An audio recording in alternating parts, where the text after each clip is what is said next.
This is the Fifth Estate Winning Headlines, your media police post. In this segment, we summarize some of the headlines that you may have missed this morning.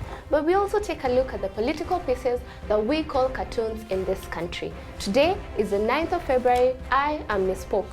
And I am DK. And I am your host, CS. In the headlines, in case you missed them, Daily Nation. Polls where the numbers are. In the Standard, gloves are off as DP Ruto tells Uhuru, bring it on. In the Star, Uhuru to make changes after mass exodus. And in the People Daily, focus stands to Yatani Munya as 3 CSs resign. DK, where are you taking us today? Today I don't have a lot to do, but I am inspired by the book Art of War by Sun Tzu. And today I want, because I'm in a yellow tie, I want to issue a note to the combination and copy it to Kalonzo Musyoka. This week, President Uhuru Kenyatta told country that the 2022 political campaigns are officially on. Full throttle. Full throttle. To this, William Ruto responded and told Uhuru Kenyatta to Bring it on. Bring it on. And the question I want to pose today is, between Uhuru and Ruto, who should country focus on? And the answer is none of them. Okay. In our view, the man to watch in the 2022 presidential election will be Kalonzo Musyoka. And therefore, here is our note to the Kamba Nation. Dear Kamba Nation, 2022 will be your moment of redemption. You will not give country the next president. That's a fact. But you will make the next president. And here is how. It is obvious that no one will get 50% plus one like Uhuru Kenyatta did in 2013 and in 2017. To cross the 50% plus one Rubicon, one must get at least 7.6 million votes in round one. Now, without Kambas and the overrated Kikuyus, Raila is starting at 5.06 million votes. Round one. True. Without Kambas and Kikuyus, Ruto is starting at 3.84 million votes. Round one. Dear Kamba Nation, with your 1.7 million votes behind Raila Odinga, he will be starting at 6.7 million votes without Kikuyus round one. Added to the 1.1 million Akorino votes from Uhuru, the Kamba Nation will make Raila president in round one. Fact. End of note. Now to Kalonzo Musyoka. Dear Kalonzo Musyoka, Sun Tzu in Art of War teaches us that in war, the natural formation of the country is the soldier's best ally.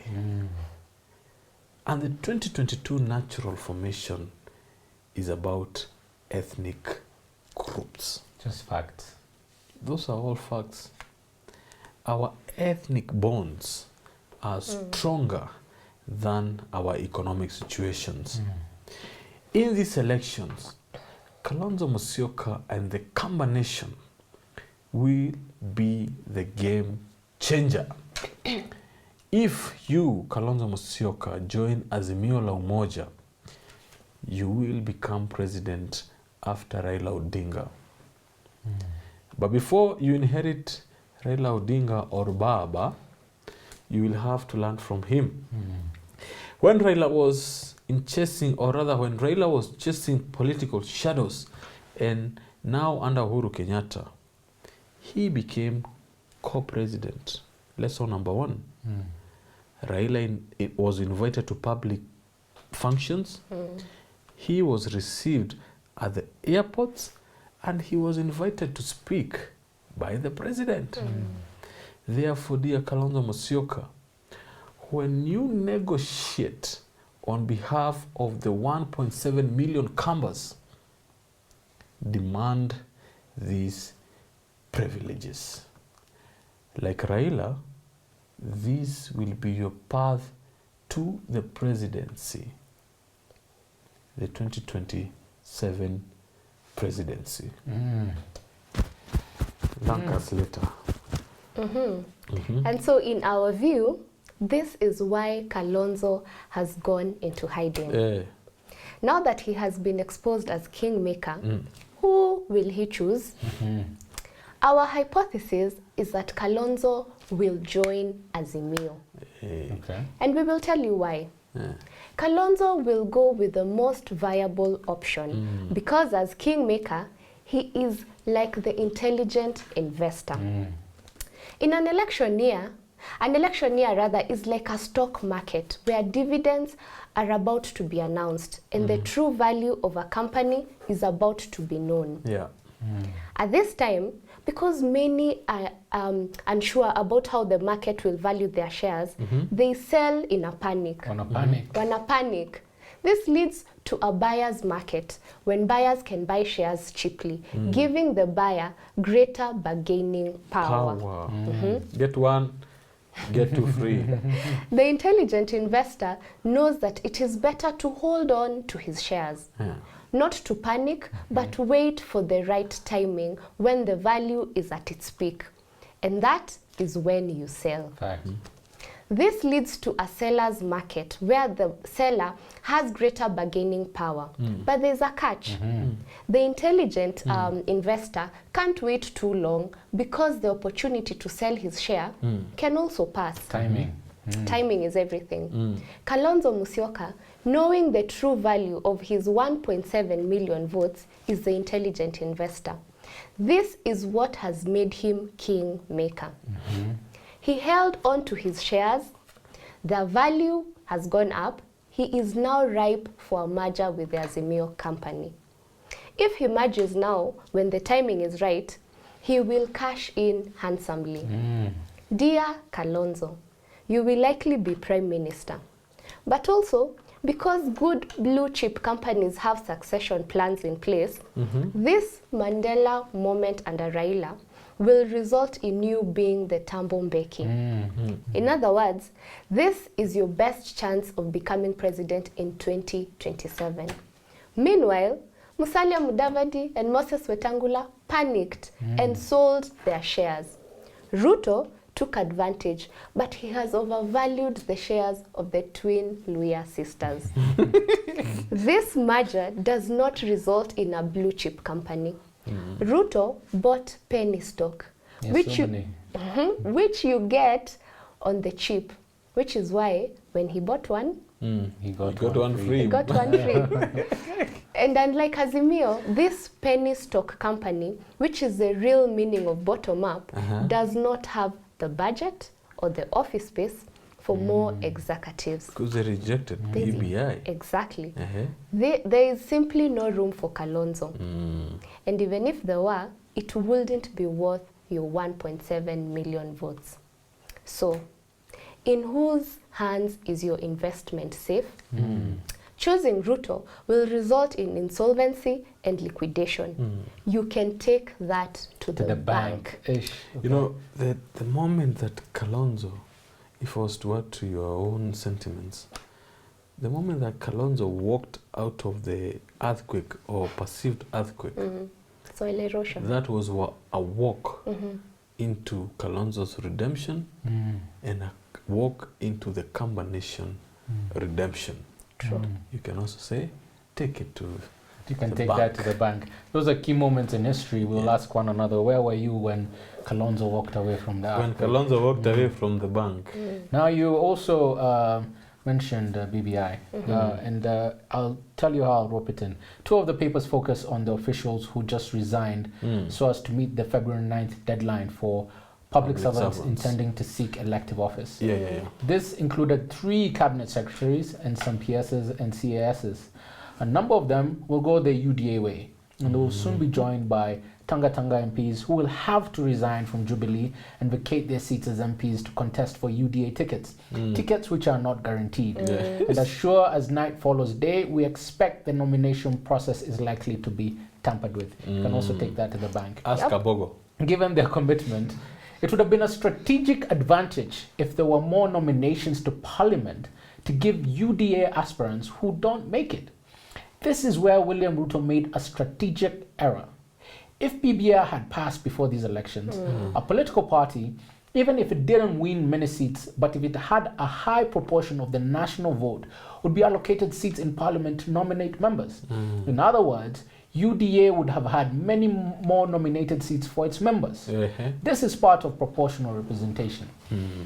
In the current system, however, nominations are based on number of seats won. But because some constituencies are far more densely populated than others, no matter how many votes are cast, if the party doesn't win the seats, all those votes cast remain wishes and don't translate to nominations.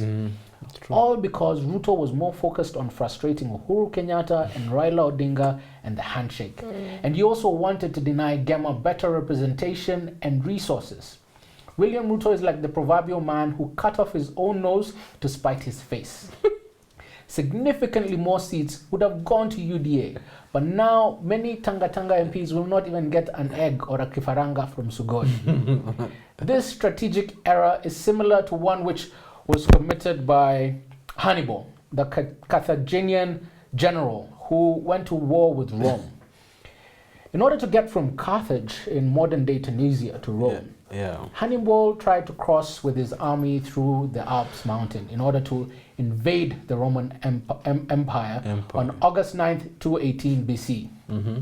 Now, as they tanga'd through the mountain, they encountered a snowstorm, which they didn't anticipate, and the army was hesitant to proceed. Some of the army even defected back home.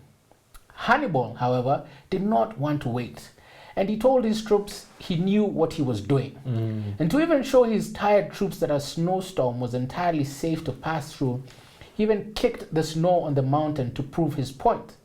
But this kick disturbed the mountain, just like the way losing the 267 billion that would have gone to central Kenya under BBI woke up Gema. Because the mountain woke up, this created an avalanche that swept away 20,000 men, which was half of Hannibal's army. If Hannibal had waited, he would have arrived in Rome with a greater chance of winning and with a greater fighting force. And if he had not kicked the mountain, the avalanche called Azimio might not have started gaining ground. Because of Hannibal's strategic error, he effectively did more harm to his own army than any of the Romans did when they finally arrived in Rome on August 9th, 218 BC. Now, to quickly recap the headlines, Daily Nation, polls where the numbers are. In the Standard, gloves are off as DP Ruto tells Uhuru, bring it on. In the Star, Uhuru to make changes after mass exodus. And in the People Daily, focus turns to Yatani Munya as 3 CSs resign. I'll be honest, I don't like any of the headlines, but before we review them, our 3-part criteria: are they topical or speculative, repetitive or groundbreaking, thoughtful or just plain lazy? All of these are toss-worthy, but I'd like to make a quick comment about the People Daily. Focus turns to Yatani Munya as 3 CSs resign. It reminds me of a time when we were kids and we'd all stand by the edge of the pool, and we would all say 1, 2, 3, and we were supposed to jump. So this was 1, 2, February 9th, and some jumped, some didn't, and some did not. Now, on to the political pieces we call cartoons in this country. We also have a 3-part criteria to break down the cartoons. Are they humorous or dry, satirical or pessimistic, effective or just plain lazy?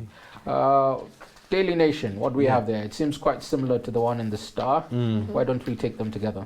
So the Daily Nation, we have the caricature of Ruto on the right side, performing his official duties on top of the UDA campaign vehicle. And standing next to him, I can see Murkomen, Sudi, and Aisha Juma.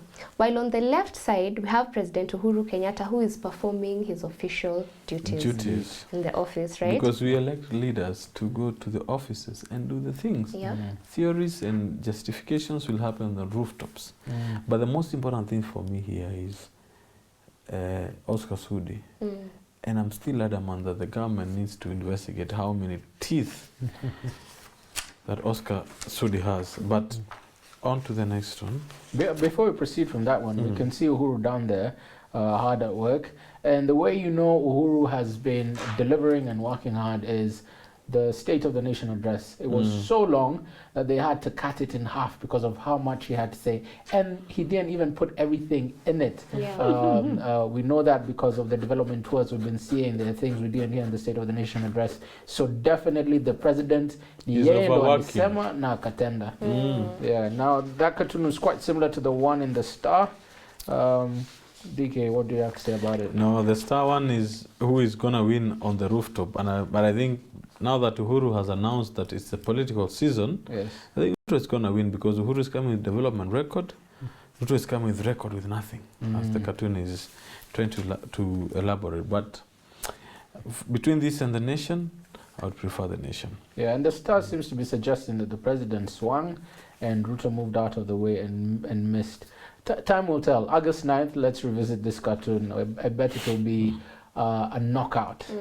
And in the Standard, I think I'll quickly take that one. It seems to be focusing on corona, and the diagnosis is just the names of corona. And I think it's quite outdated. So we toss that one. And we give the winning cartoons to Daily Nation and a mention to the Star just for relevance. But on a day when we had no winning headlines and a winning cartoon from the Daily Nation, this has been your Fifth Estate winning headlines. Please remember to subscribe to our YouTube channel. You can find us on Pang, Free to Air, GoTV. Also follow us on our social media handles and catch us next time on Winning Headlines. Be blessed.